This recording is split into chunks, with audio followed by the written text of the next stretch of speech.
அன்பிற்கினிய ஆசிரியர் சொந்தங்களே, வணக்கங்க. நம்ம டெட் எக்ஸாம் முடிச்சு அப்ஜெக்ஷன் ட்ராக்கர்லாம் அப்ஜெக்ட் பண்ணியிருக்கோம் நிறைய. இப்போ அப்ஜெக்ஷன் ட்ராக்கருக்கான டைம் முடிஞ்சு போச்சு. இன்னைக்கு ஈவினிங் 5:30 அப்ஜெக்ஷன் ட்ராக்கரோட டைம் முடிஞ்சு போச்சுங்க. நமக்கு தெரியும். அது வந்து ட்ராக்கரையும் க்ளோஸ் பண்ணிட்டாங்க. செக் பண்ணிட்டேன். கிட்டத்தட்ட பார்த்தீங்கன்னா, எல்லா சப்ஜெக்ட்லையுமே Tamil, English, science, social, maths, psychology எல்லாத்துலேயுமே பார்த்தீங்கன்னா எக்கச்சக்க அப்ஜெக்ஷன் வந்து ஃபைல் ஆயிருக்கு. போன முறை கிட்டத்தட்ட 100 கொஸ்டினுக்கு மேலே வந்து அப்ஜெக்ஷன் ட்ராக்கர் பண்ணியிருந்தாங்க. அதில் வந்து ஒரு 4 or 5 கொஷின்ஸ் அந்த மாதிரி தான் வந்து அதை வந்து அக்செப்ட் பண்ணிட்டாங்க டிஆர்பி சைட்லேருந்து. ஸோ இந்த முறையும் நிறைய கொஷின்ஸ் வந்து அப்ஜெக்ட் ஆகிருக்கு. வித் ரீசன்ஸோட ப்ரூஃபோட அப்ஜெக்ட் ஆகிருக்கு. நாம் கூட நிறைய அப்ஜெக்ஷன்ஸ்லாம் கொடுத்துருந்தோம், நீங்கள் எல்லாம் பண்ணியிருக்கீங்க. ஸோ வந்து நமக்கு அப்ஜெக்ஷன் ட்ராக்கர் க்ளோஸ் ஆகிட்டதுனால இப்போ லாஸ்ட் டைம் 25 டெட்டு வந்து 25 நவம்பரில் நடந்து கிட்டத்தட்ட ஜான்வரி லாஸ்ட் டே அன்னைக்கு தான் வந்து நமக்கு வந்து ரிசல்ட் வெளியிட்டாங்க. ஸோ இந்த முறை வந்து அவ்வளோ நாள் இருக்காதுன்னு நம்ம எதிர்பார்க்கலாம். ஸோ அது ஒரு ஆகஸ்ட் 10க்குள்ளேயே வந்து we can expect our result நிச்சயமாக எதிர்பார்க்கலாங்க. ஸோ வந்து இது இப்போ நிறைய பேர் கேட்குறது என்ன கொஸ்டின் அப்படின்னு பார்த்தீங்கன்னா, நம்ம அப்ஜெக்ஷன் வந்து ட்ராக் பண்ணலை, அப்ஜெக்ஷன் ட்ராக் பண்ணலைன்னா ஒருவேளை மார்க் குறைச்சாங்க அப்படின்னா ஏதோ ஒரு ஆப்ஷனுக்காக நமக்கு அது கிடைக்காம போயிடுமோ? ஸோ அதை மாதிரி வந்து நிறைய பேர் கேள்வி கேட்குறீங்க. ஸோ இதே மாதிரி கொஸ்டின் வந்து 2025 நவம்பர் டெட்லையும் இருந்ததுங்க.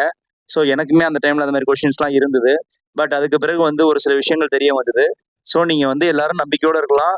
நீங்கள் டெட்டு அப்ஜெக்ஷன் ட்ராக்கர் பண்ணலைன்னா கூட ஒரு சரியான ஆப்ஷனுக்கு உங்களுக்கு தவறாக இருந்தால் அது திரும்ப உங்களுக்கு சரி செய்யப்படும். ஒருத்தருக்கு பண்ணுற அப்ஜெக்ஷன் ட்ராக்கரை டிஆர்பி ஏற்றுக்கிட்டா கூட அவங்க எல்லாருக்கும் அந்த மதிப்பெண்ணை வழங்குவாங்க. ஸோ அதனால நீங்கள் எந்த காரணத்தை கொண்டும் பயப்பட வேண்டாம்.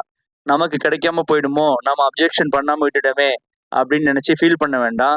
ஸோ ஒரு கொஸ்டினை வந்து டிஆர்பி அக்செப்ட் பண்ணிட்டாங்கன்னா that will be given to every one. So இதை நீங்கள் ஒரு விஷயத்தை வச்சு புரிஞ்சுக்கலாம். எப்படி புரிஞ்சுக்கலான்னு பார்த்தீங்கன்னா, இப்போ நமக்கு வந்து இப்போ விட்டுருக்கிறது டென்டேட்டிவ் கீ தாங்க, உங்களுக்கே தெரியும். ஸோ நமக்கு ஃபைனல் கீ என்னைக்கு வரும்? ஸோ ஃபைனல் மாஸ்டர் கீ எப்போ வரும்னா ரிசல்ட்டோட வருங்க. ஃபைனல் மாஸ்டர் கீழே இந்த டென்டேட்டிவ் மாஸ்டர் கீழே கரெக்ஷன்லாம் பண்ணி நம்ம அப்ஜெக்ஷனை பொறுத்து அதை எதெல்லாம் கவர்மெண்ட் ஏற்றுக்கிறாங்களோ டிஆர்பி சைடில் அதை வச்சு கரெக்ஷன் பண்ணுவாங்க.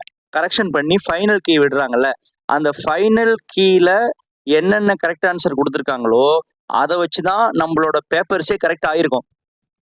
உங்களுக்கு புரிஞ்சிருக்கும்னு நினைக்கிறேன் நான் சொல்கிறது.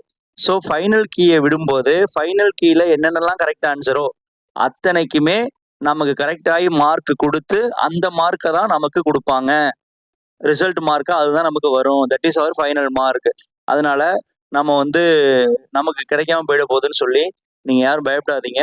இது வந்து ஒரு ஒரு வாரண்டியான ஒரு ஷியூரான ஒரு விஷயம் அது.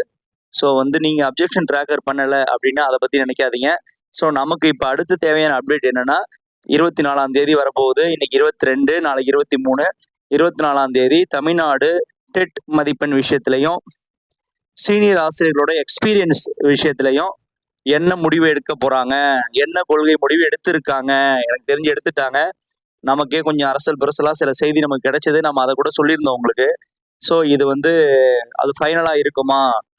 ஜென்ரலுக்கு 75, ஓபிசி 68, ஆல்ரெடி உள்ளது போல் எஸ்சி எஸ்டிக்கு 60 அப்படிங்கிற மதிப்பெண் அறிவிக்கப்படுமா அப்படிங்கிற எதிர்ப்பு எல்லார் மத்தியிலையும் இருக்குங்க.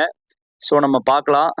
ஸோ வந்து பார்ப்போம். அடுத்த தகவல் இருந்தால் நான் உங்களுக்கு வீடியோவில் வரேன். தேங்க்யூ.